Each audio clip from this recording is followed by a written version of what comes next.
Today video I'm gonna show you how to install iOS 27 beta on your iPhone, and for the iPhone 11 and later you should be able to install this new version that Apple has just released, and it is still in beta. But if you want to test something new, you can go ahead and follow this video.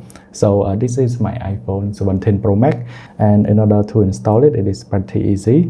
First of all, you need to sign in into developer account, Apple developer account. So you're gonna go into Safari, and what you're gonna do, you're gonna go into beta.apple.com, and you're gonna see this page, and then you're gonna click on sign in.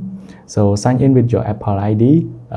For me, because I already did it, but if you do it for the first time, it's gonna pop up, ask you to enter your Apple ID, like email and password. And after that, select on iOS, scroll down a bit, you're gonna find a blue tick right there. Click on enroll your iOS device, click on agree, follow the guideline, click on, and make sure you restart your phone.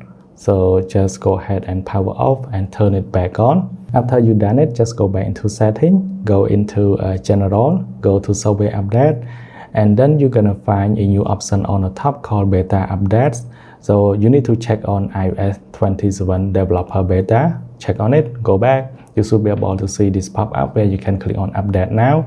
And for me, I recommend you to have the stable internet connection, including some free storage, at least like 30 gigabyte or more. And also the battery must be almost full, like 80% or 100%, or you can update it while you charge your phone. So you must do it. And also you need to also back up your iPhone as well, because this is a beta version, which means that you're gonna like encounter some bug error, something like that.